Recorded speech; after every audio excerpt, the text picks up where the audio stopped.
I want to welcome you to our second event of Adam Smith Week. This is our 14th annual Adam Smith Week. For those of you who may not know me, I'm Professor Peter Calcano. I'm a professor of economics here at the College of Charleston and the director of the Center for Public Choice and Market Process. I want to thank you all for attending tonight and what is going to be a really great week of programming. The mission of the Center for Public Choice and Market Process is to advance the economic, political, and moral foundations of a free society. We do this through a variety of programming here at the college and in the School of Business. We have our economics book colloquium, our free market speaker series, our regional reading groups, Adam Smith Week, of course, and our market process scholars. You can find us on all of our social media platforms. And so I would encourage you to find out more about the center, especially if these events have been appealing and of interest to you. We have information on the back tables to learn more about the center and to acquire more information. We have, as I say, a really great group of speakers coming this week. Our next event will be tomorrow afternoon at 1:40. We're going to be watching a documentary, Suffer No Fools, Walter Williams. But I want to get to tonight's main event. And with this point, I'm going to bring up one of our market process scholars, Christian Collins, to introduce our speaker for the evening.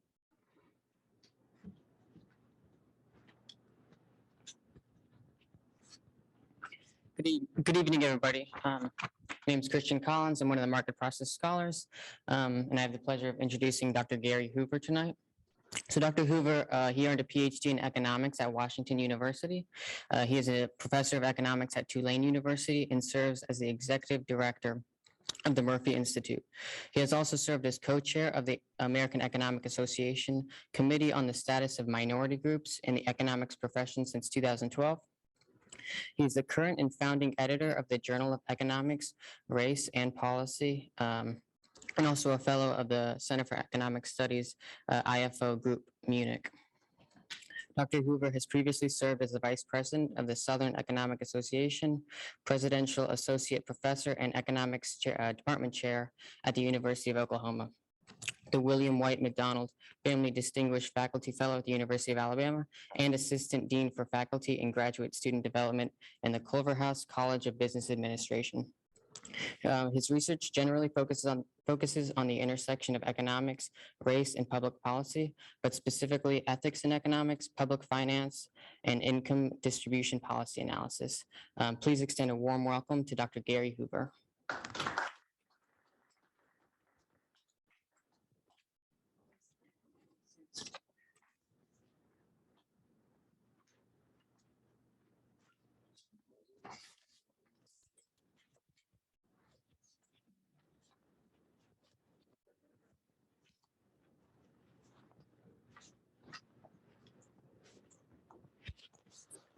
Thank you, everybody, for coming out.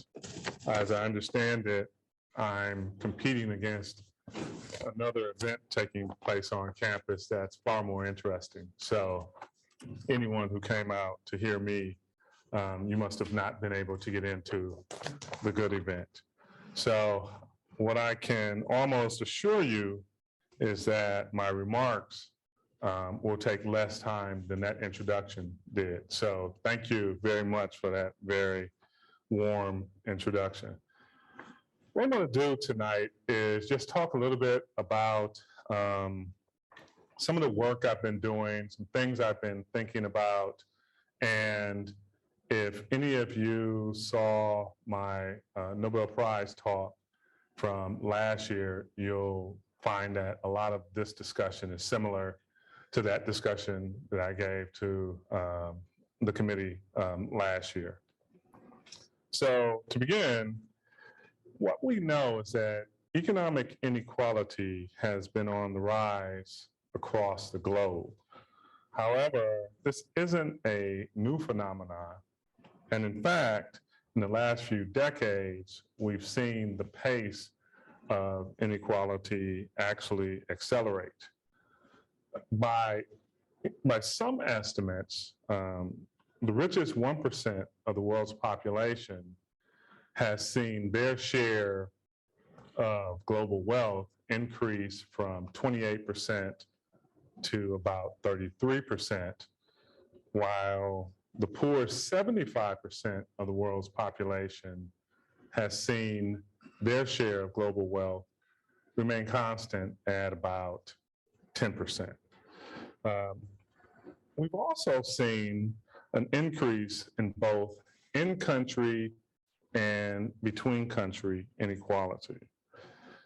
We've seen several countries which are rich in natural resources watch their poverty rates rise and remain stubbornly high, while other countries have been able to exploit those very same natural resources.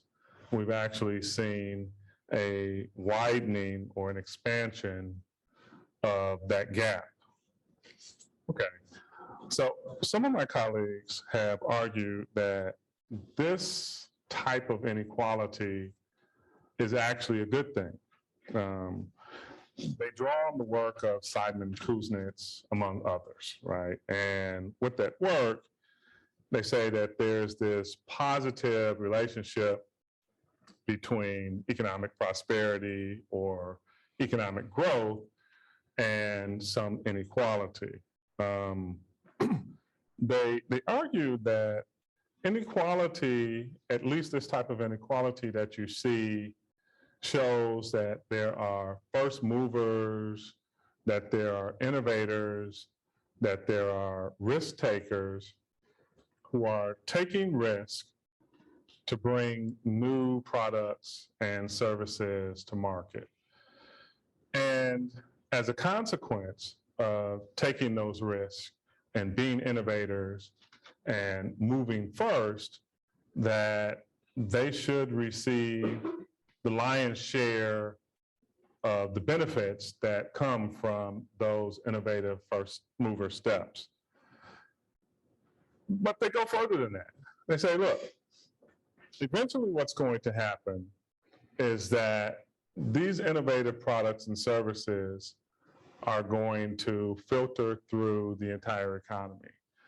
And the benefits of those products and services will be enjoyed by the entire society, and that by having these new products and services, we'll actually be able to become more productive as an economy, more productive as a society, and we'll eventually see that gap begin to close.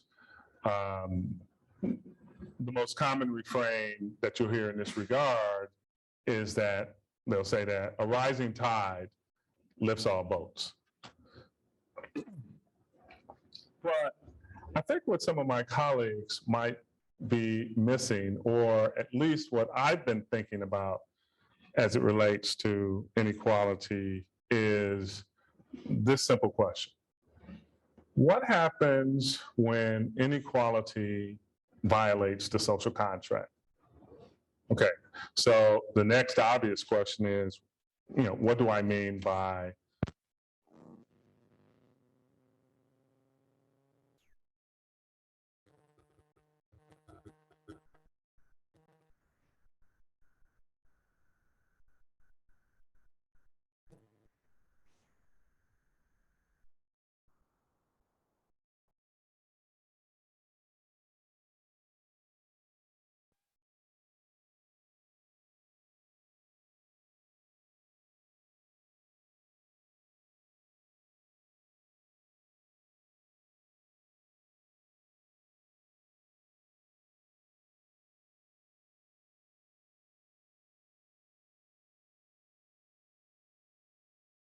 when a social contract is violated?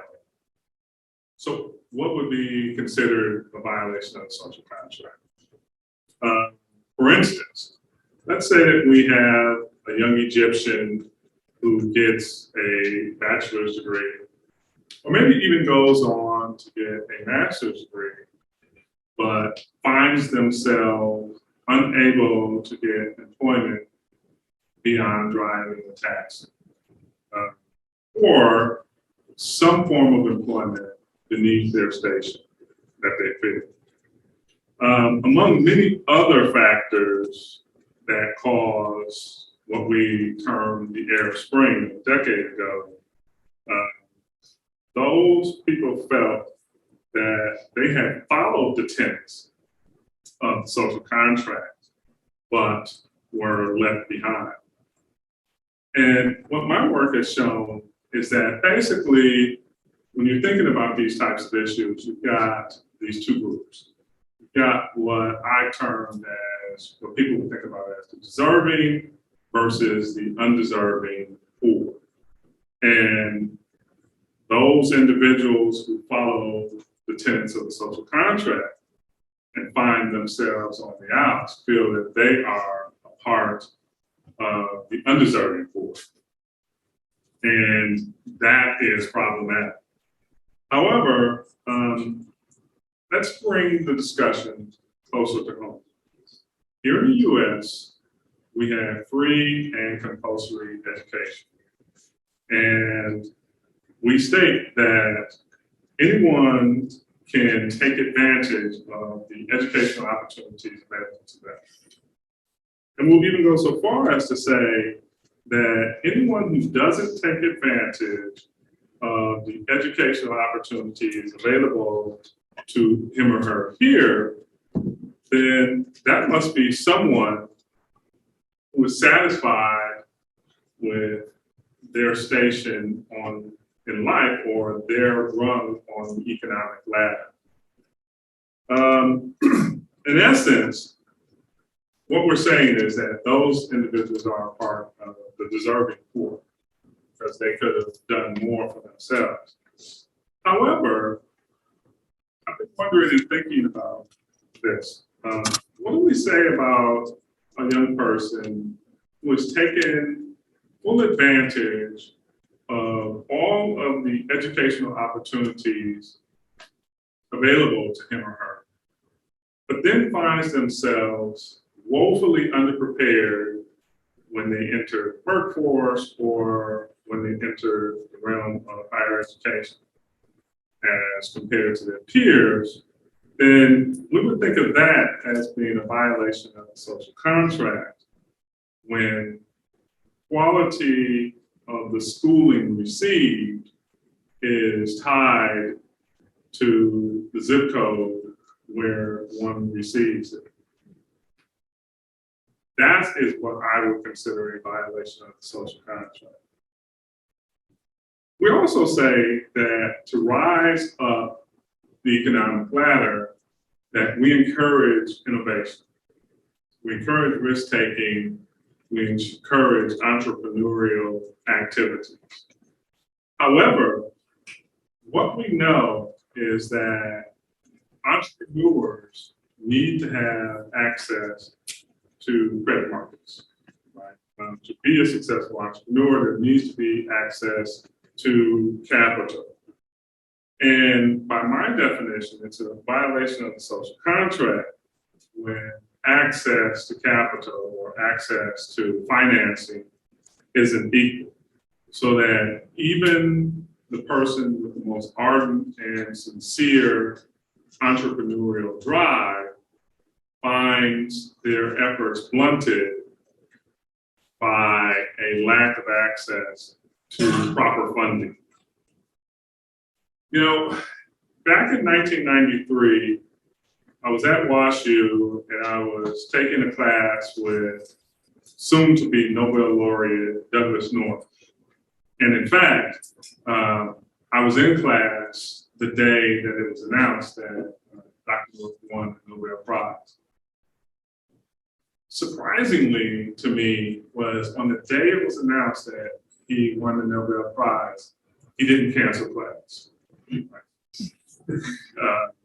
But that fit Dr. North, right? I really thought that you win the Nobel Prize and then you're going to take off and go do news. But he didn't. What he would always talk about, though, what he would always try and get us to understand in that class was he would say over and over again, institutions matter. Institutions matter. This was his mantra, and this is what was a part of him winning the Nobel Prize. And so what he would talk about a lot was he would say, look, what you need to have in institutions is a well-defined court system. That makes sense. After all, no two individuals are going to be willing to enter into an economic contract with each other if there's no court able to adjudicate any differences that might arise later on. However, my thinking about this later on led me to think about this. I think that institutions absolutely matter, but what does it say, and why isn't this a violation of the social contract when a large swath of your population is only familiar with the criminal court system, and another large swath of the population is only familiar with the civil court system? That seems to be, once again, what I would consider in my work a violation of that social contract. And in addition, I'm often interacting with business professionals, and I ask them often, I said, what are you looking for in a local workforce? What is it that you're looking for in a local workforce? And invariably, the answer is pretty consistent and it's pretty the same. That business professionals say that they want a workforce which is trainable. Translated, that means that they want a workforce which is educated, that they can do different tasks, and increase their productivity.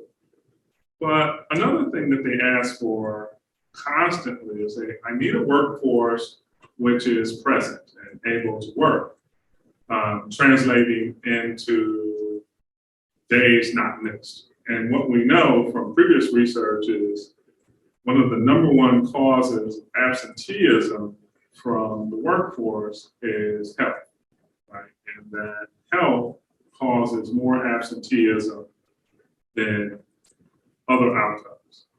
However, it's a violation of the social contract when these disparate health outcomes are the result of environmental factors or simply access to affordable health. And some of my colleagues have gone on to say, we've had these debates about whether or not this isn't simply an outcome of what my engineering colleagues would call user error, right? The reason that these individuals are in the condition that they're in, the reason that these individuals are where they are is because they haven't taken advantage of the economic system that we have available. Interestingly, though, my same engineering and product design colleagues would say that if you had a product or if you had a service where 45 million Americans couldn't use the interface, then that would tend to lead at a minimum for a redesign or maybe even a product recall. So think about it, if you had a bridge where 1 in 5 individuals missed the exit ramp and ran into a support pillar, right? Sure, we could say, boy, these people sure can't drive. They keep running into that support pillar. But my engineering colleagues would argue that it's time for us to think about a redesign, even if there is this much user error, there is something inherently wrong with this product. And that actually matters because eventually, if 1 in 5 individuals keeps running into the support pillars, what we're going to see is that's a bridge that's going to fall. And all of us will be without those services. That's what we could have when we don't think properly about violations, or at least what I'm calling violations of social contract. So my work, at least my research has shown that economic inequality isn't happening in a vacuum, right? And individuals know where they are on the economic ladder. Social media makes it quite clear to some of us that some are doing quite well, going all the way back to what we used to call, conspicuous consumption.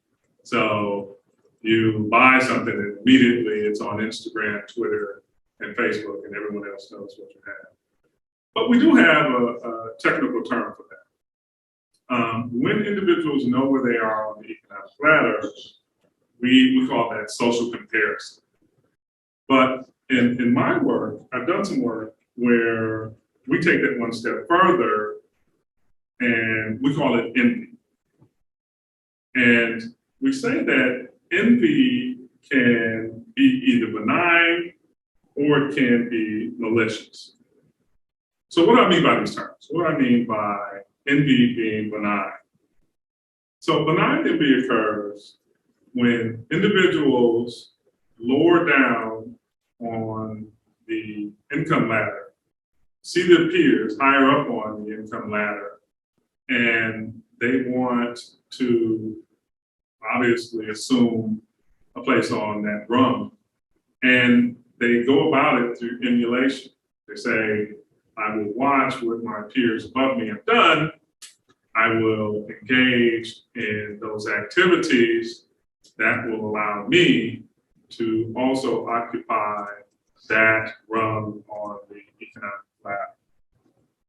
That's what I think my colleagues who talk about the benefits of inequality actually were referring to. That inequality spurs on individuals, that inequality provides a stepping stone for individuals to reach those higher levels of economic prosperity. And through emulation, people are able to change their station in life and actually move up the economic ladder. That's in the ideal. And when social comparison, benign envy takes on this form, there are good outcomes. Obviously, this can only occur, this emulation can only occur when there are not violations of the social contract. However, there's also malicious envy, right? And malicious envy occurs when individuals lower down the economic ladder, they see that gap between themselves and the others higher up and feel that the gap is somehow artificial or the gap is systemic.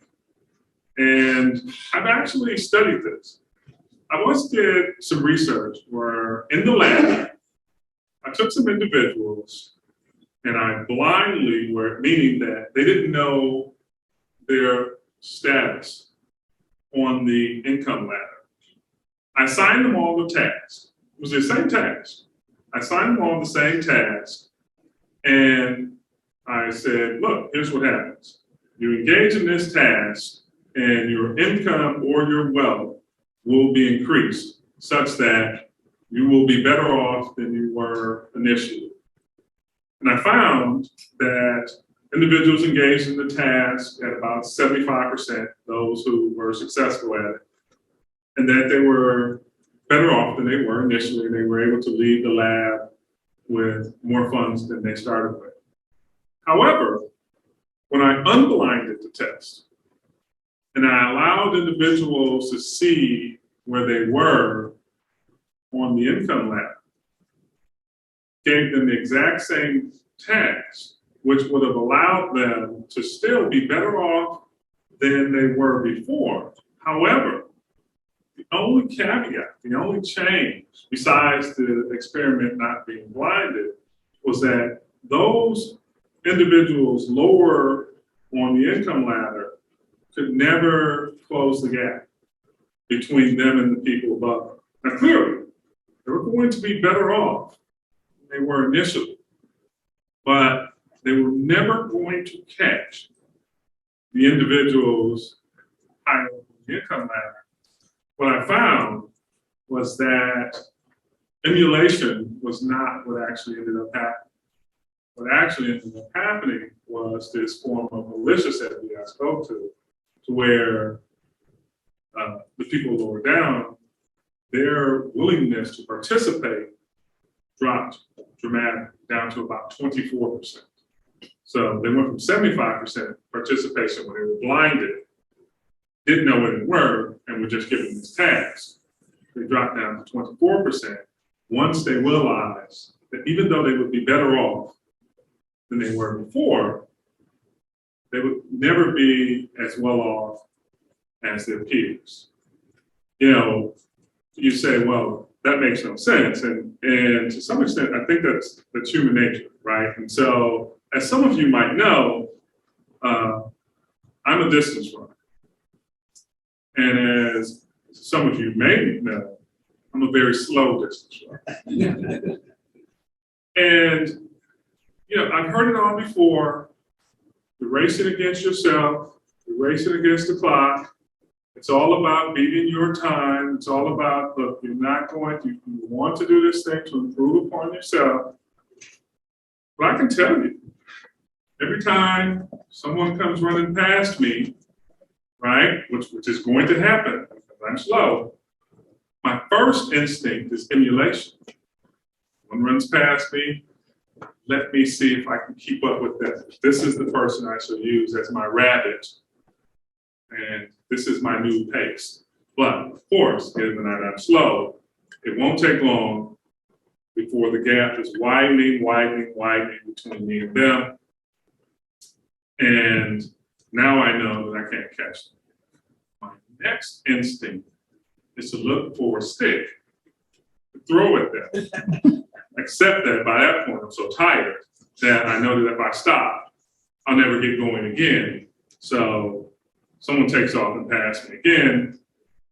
I recover from that disaster, and wouldn't you know it, here comes someone else. And the whole thing starts over. The whole cycle starts up again. How I make it to end of any race is always a miracle. Because, you know, this cycle of emulation, despair, and giving up just seems to repeat itself. And those are the outcomes of malicious envy. And I think that those types of outcomes actually keep some people from even entering into these competitive races in the first place. However, malicious envy could also be manifested by those who say that this gap is artificial and they want to close the gap by more destructive means, by destroying the wealth of those above them, right? Instead of emulating and trying to lift their station up on the economic ladder, they want to destroy the wealth of those above. You know, I don't know if many in this room are old enough to remember over a decade ago, there was this movement known as Occupy Wall Street. And one of the tenets in Occupy Wall Street was that what we're going to do is we're going to destroy this system, which is never good for any economy. The gap is artificial. What we will do is take away the wealth of these people ahead of us, as opposed to saying, let us bring them to the bottom. We shall tear it down from the top. That's destructive for society. That's destructive for our economy. And so, as I told you, I wouldn't take long. And ultimately, here's what I'm left thinking about. Inequality is not the enemy of economic prosperity. However, violations of the social contract, which doesn't allow for emulation, is absolutely going to cause problems and will not be sustainable in the long run. And thus, our energies have probably been misguided, although meaningful, when we think about inequality in and of itself, but we forget the underlying issues with inequality, which is the social contract and violations of that social contract. And that's all I have. So I will entertain any questions, or I'm not quite sure what I'm supposed to do at this point. Sorry for my brevity. We can open it up for Q&A by all means. We usually like to defer to our market process scholars first if they have any questions before we open it up to the crowd as a whole. So, Do we have microphones or we just? no, we're just You gonna. want this? Oh, no. That one actually just gonna- died about 10 minutes in, so, but it, Really? yeah, but the camera picked it up. You're good.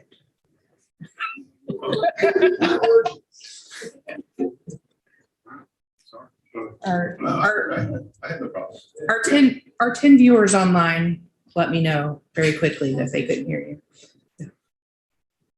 Okay, well, I guess I'll take the first question. I guess you left your closing remarks on it being that inequality isn't necessarily the issue, it's violations of the social contract instead. So I guess I was curious on how you think we can avoid violations of the social contract or try to find a way to fix those so that we're not seeing that malicious activity. Part of the problem is, I don't think that, and it's a good question, right? I don't think that we think about the social contract. Right? I don't think that, I think that we see the results. And, you know, in medicine, right, what are you trying to do? Treat the symptoms or treat the disease? And I think it would take a refocusing for us to think about what it is that leads to true economic prosperity. And I think economic prosperity comes from true opportunity for all involved and opportunity which leads to mobility. And when we don't have true access to mobility for all, that's when we have violations. So we have to think about what allows us to have mobility for all. And good intentions would say free and compulsory education leads to mobility, but not necessarily when it's uneven, compulsory, and free education.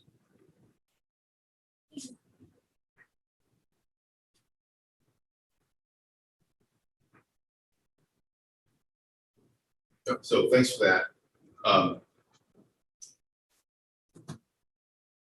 So I know you know the work of Tom Sowell Yes. and Walter Williams, so I'm talking about tomorrow. If Sowell's research is correct, right after the Civil War, blacks were experiencing, they were advancing, both absolutely and relative to the non-black population. And then Jim Crow comes along and slams that down. So the question is, what is the source? I think this gets to what you were getting at, maybe. To put it in social contract terms, where did the violation come from? Is the violation something inherent in the market order, or is the violation of the social contract something that was imposed on it, on the market, or on the capitalist structure from outside? Because depending upon the answer to that, then the solution is going to be very different. If it's something inherently wrong with the market order, then we want government to come in and correct what's wrong with the market order. If it's something that's imposed on the market order, then we want to remove that imposition and see what happens. I would think that the answer would be the latter, that, you know, I get asked this often, and people would argue and say, well, this is the inherent flaw of capitalism. I said, no, it's not. I say that we need to double down on capitalism, not if you're going to think about something I teach, we all teach to our freshmen about the circular flow of the economy, right? What I want to do is expand and have more opportunities for all individuals in society. And by so doing, expand markets. Because if you have 13% of your population, which is Black, and they're sitting out, that is a violation of the social contract, in that you can't have that much human capital sitting on the sidelines and expect that your economy is going to work even remotely as efficiently as it could. So my answer would be more incorporation. I think one of the themes of this meeting is, well, this week is inclusion, right? And so I would say that more inclusion is in order for the social contract to work more efficiently.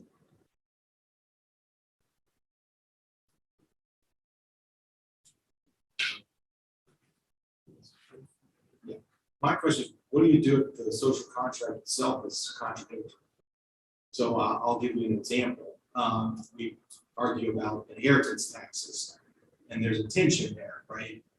I earn money, it's my resource, I would like to do with it as I wish, which may mean giving it to my children. But that's not fair to children who don't have parents who have the means that I do. And we see a version of that play out in the education system all the time, where the resources of the parents matter to the educational quality. And so communities that have more resources, that naturally translates. And so it seems to me that maybe you're arguing for taking away resources, which is violating one group's version of the social contract at the expense of another.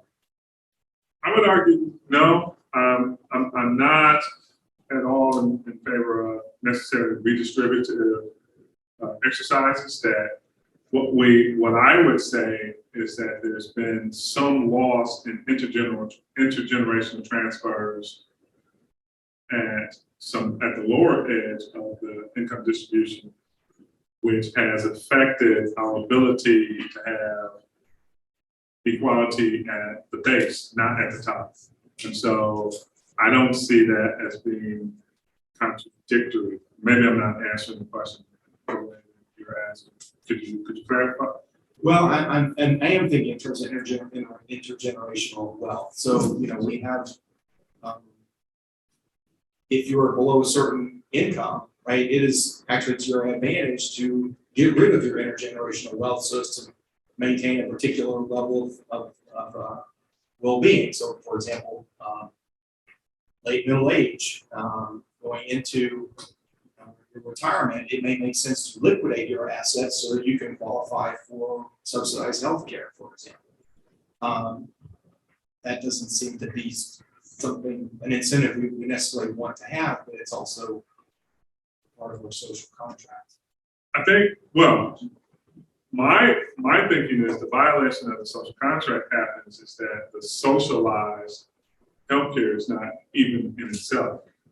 So that liquidating assets, why is it that we don't liquidate assets and then receive socialized healthcare? Because even in that regard, you want to hold on to the assets to supplement this socialized health or to supplement the education, which says to me, there must be something wrong. There are violations in the social contract in that there appears to be these inequalities or these inequities in the baseline education or in the baseline healthcare being provided.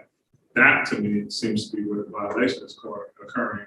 Or otherwise, I think people would do exactly what you're saying, where they would liquidate assets to take advantage of it. And I've never heard individuals saying, I have this extra income that I can use to supplement the educational outcomes of my children, but I'm going to not use those. It normally is working the other way, where individuals are taking advantage of their portfolios to supplement their children's education and wealth because there is something inherently missing from the baseline education being provided in some community. That to me seems to be the violation.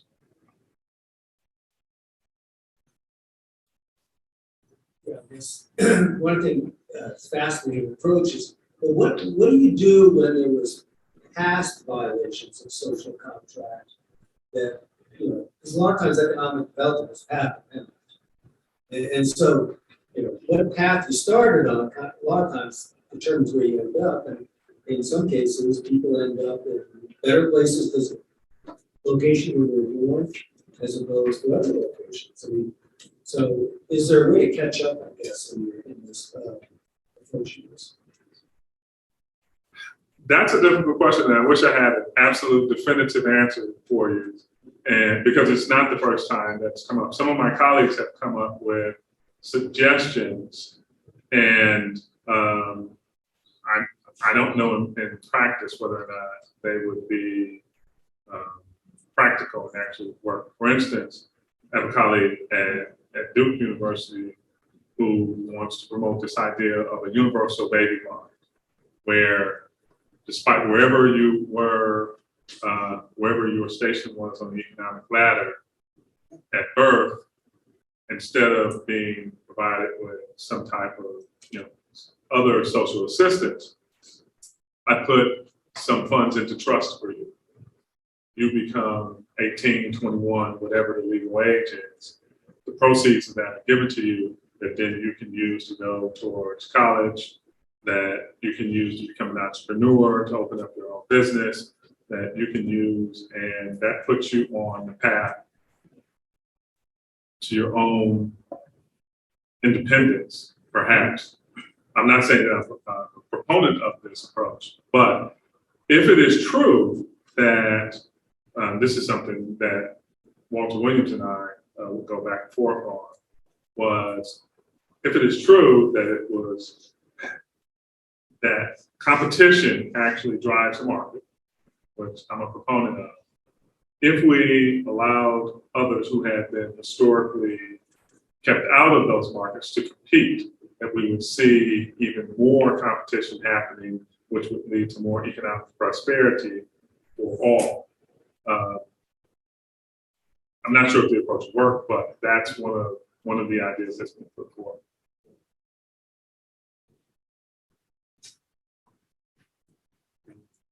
So from an economist's perspective, we can kind of see how redesigning some of these institutions where there's an obvious engineering, like you say, 1 in 5 people run into the support pillar rather than hitting the exit. We can see as economists there are gains to be made from getting that 1/5 onto the exit.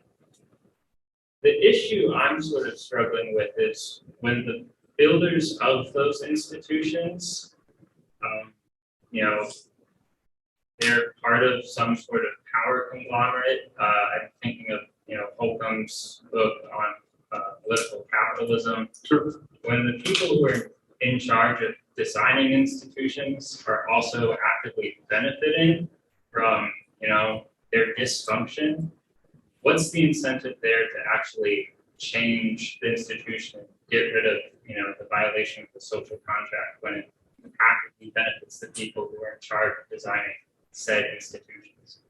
Incentives matter, right? And the way I would view this, and I would think that this would be beneficial to those individuals in the power structure, as we know, as I mentioned before, from the circular flow of the economy, if I can get more individuals into the economy, I actually could see myself doing better.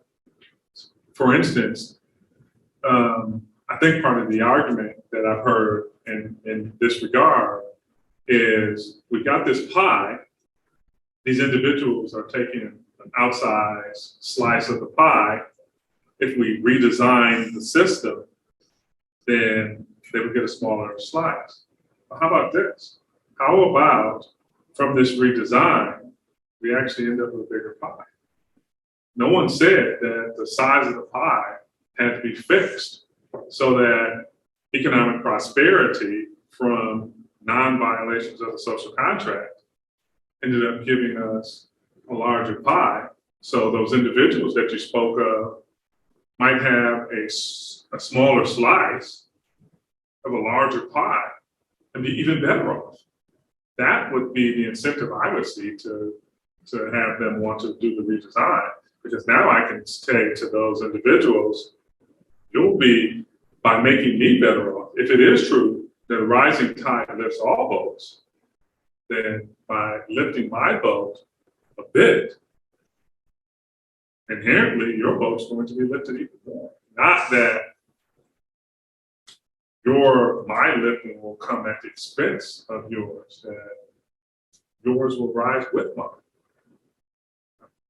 I think that would be the way I would approach it, to be able to tell them that my prosperity actually just leads to more prosperity for you and more for all.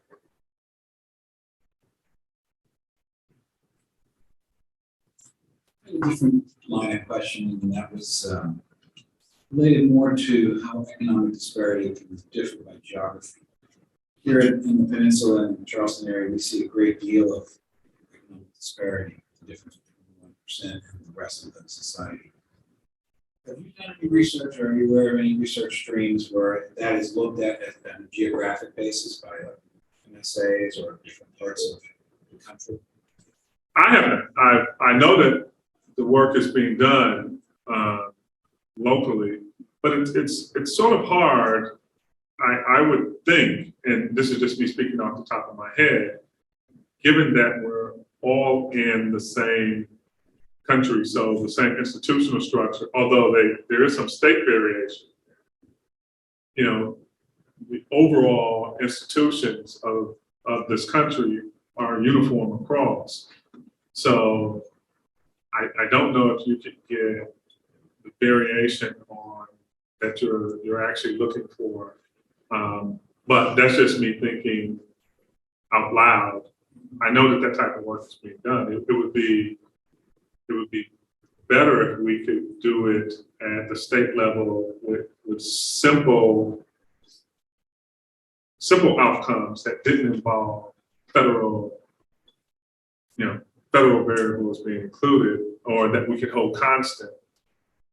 But I don't think that's feasible. So, throughout the night, you mentioned a lot, so future generational concepts, baby bonds, educational reforms, but do you think it's possible, given the fact that they're already through their educational period, the fact that they basically have a lifetime of living under these conditions, that we can sort of lift up to the same level marginalized people that are already in, say, their 30s or their 40s, or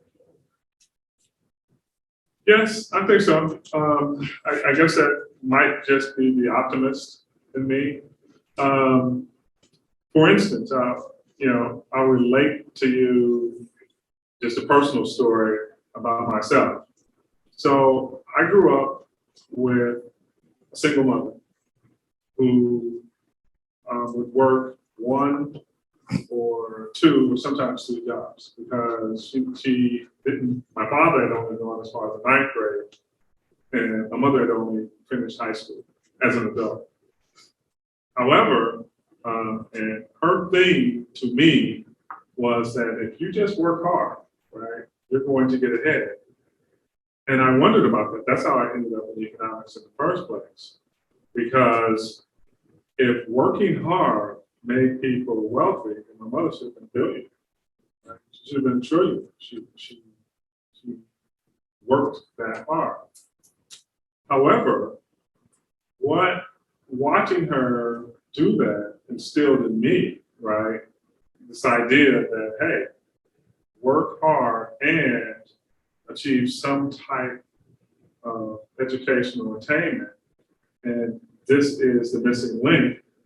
And I think that even for those people later in life, right, once they can see those benefits, achieve for themselves or for their children, that's the impetus that will push them forward. I think it happened for us, right? And if it can happen for us, I would hope that it can happen for lots of people in different marginalized communities. More to the root of the social contract, and how you arrive. What was the first, the what of the? How you arrived at what you term a social contract and how you derive the violations of it. Do you think there was ever a singular social contract at which all people could agree on in this country? And then beyond that, how do we run violations that we see in social contracts? Do you not mind? No, I don't think that there's been one universal definition here. But what my research has shown and what I'm working on now is more about mobility. And I don't think these statistics are surprising to anyone that if you are born into poverty, right, there's a 90% chance that you're going to die in poverty. That's here in the US. And so that to me says that there must be something wrong with the social contract, because what we said was for those who had ardent desires to be entrepreneurs or to seek education or to do these things, that they were supposed to have been able to rise up. And that hasn't necessarily been the case. And so I consider those to be violations. What are the things that have kept people from changing their economic state? It's been educational attainment, even though we have free and compulsory education here. So there must be something missing there in the contract. We have some form of free healthcare here, but yet one of the main components we have that are keeping people from moving up has been health outcomes. So I'm just looking through these disparities that we said should not be hindrances, and to some extent happen.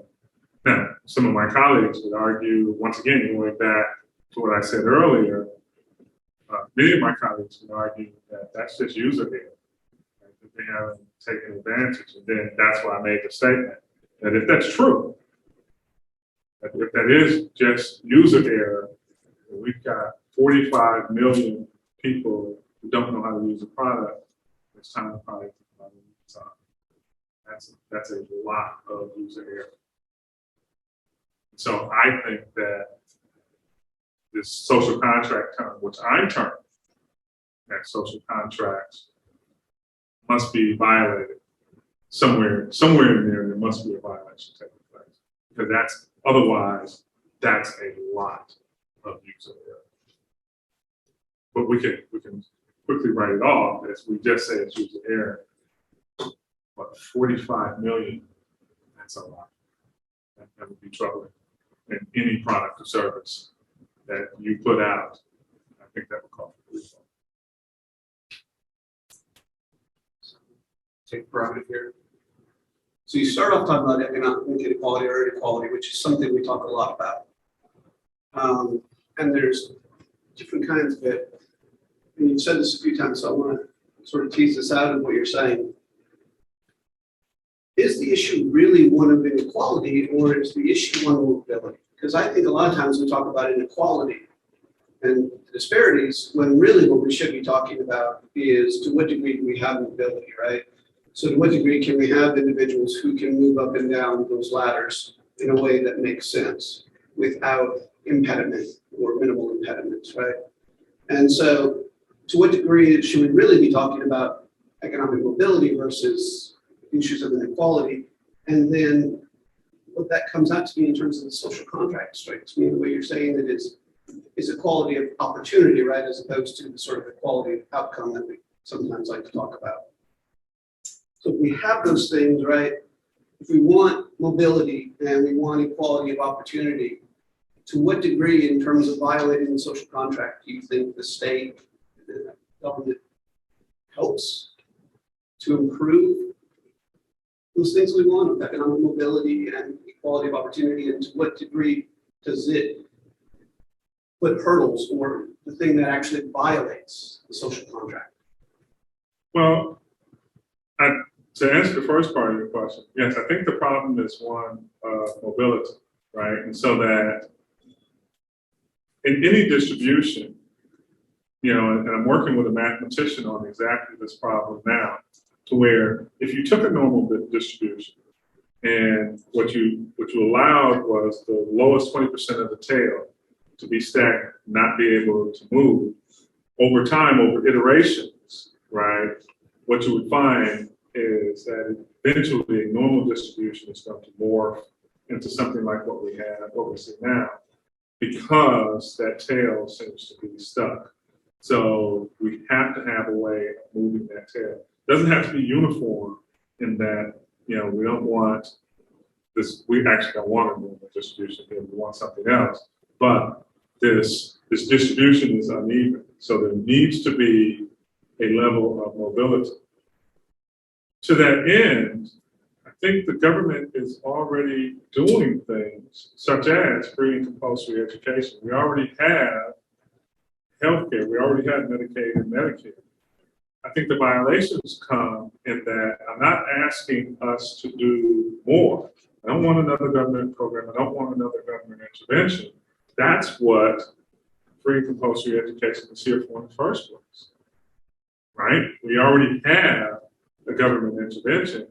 There is fundamentally some disruption happening, which I'm calling a violation of the social contract, so that we need to think about a redesign or some type of reboot that can address what I keep referring to as user error. So there needs to be some type of thinking about this user interface that is not functioning properly, which is causing the mobility issue. I think the mobility issue is what's causing the inequality, but I think that the violations of the social contract are causing the mobility issue in the first place. So would another government intervention actually be beneficial? Not the way that I'm looking at it now. It seems that we've got that. We tried that. So some of my colleagues would argue that then we should have no government intervention at all, and that if we just let markets clear, I'm not quite sure that that gets us there either. So we've got to be somewhere in between. So that's why I say, as opposed to abandoning or another, a redesign.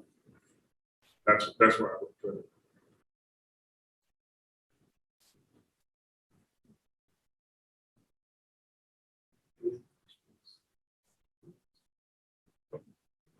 So in thinking about the two types of envy you mentioned, the sort of benign envy that in layman's terms, I'd say acts as a motivator for people to emulate those who are above their station, versus malignant envy that is more of a dissuader to doing things. That's what research has shown. Human nature kind of tells us.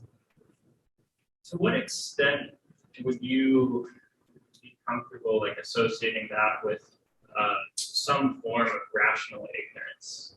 Essentially, individual sort of seeing that because they can never achieve the levels of wealth that the people so far above them are like displaying, to what extent are they rationally saying, you know, it's not worth my time investment, even though, yes, I would be made somewhat better off economically because they get dissuaded? Are they rationally saying, I can't make a difference for myself, it's worth it to me, I can't make a difference within the system, therefore I'm not going to participate at all? Do you link those two ideas, or do you think they're unrelated? I am still baffled by the results of what ended up happening in this experiment, which I ran several times where you had the veil of ignorance and then people got to see themselves. Remember, this only tends to happen when people see their social comparative state, right? So once they find out where they are on the ladder, that's when it takes place. Although their the expected outcome says engaging in this activity is going to make me better off than where I was. The only conclusion that I was able to draw from any of this was that if I made the task more difficult for the individuals below than those above, because they had farther to go, then that would seem to fit your point to where they would say, okay, I give up. If I have to work 3 times as hard as an individual above me, then I just give up. I understand that, but I don't understand why I would give up when I can still be better off than I was before. That part baffles me. And that's what we thought we were going to lead to, that we were going to, me and my colleague who did this experiment, we were then going to have to say, okay, you're going to have to do a task much more difficult than your higher income or higher wealth peers if you want to catch up. But we never got that far. They quit immediately upon seeing the gap. So we never got to introduce the last step, which was the more difficult task. So once again, I'm not going to give you the answer you want, because the answer is, I don't know. I don't know why they quit upon seeing the gap, which still the task was the same task. And the task was going to make them better off than they were. And I think probably I need to call upon some of my psychological colleagues or some of my other social science colleagues to help in this exploration of this issue. Or maybe someone here has a question. We have a question from the chat from Rhonda Sharp. She says, are social and economic mobility separate?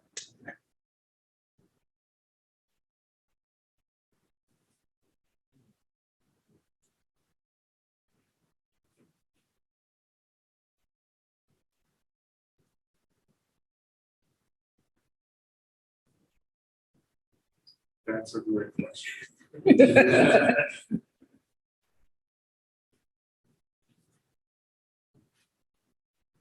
So Dr. Sharp, I'll get back to it on that. Just sitting here in front of the crowd and everything, I do not have time to answer.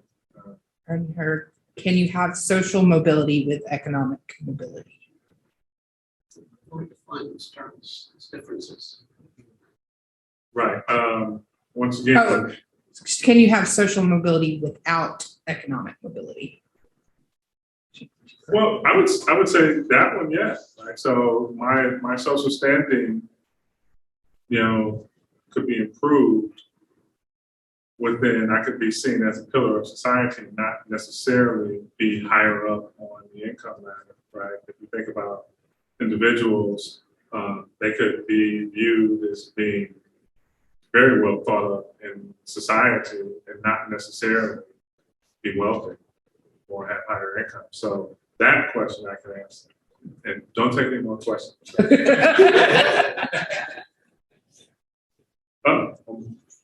In exploring some of these redesigns, I'm guessing you may have come across some of the work on nudges.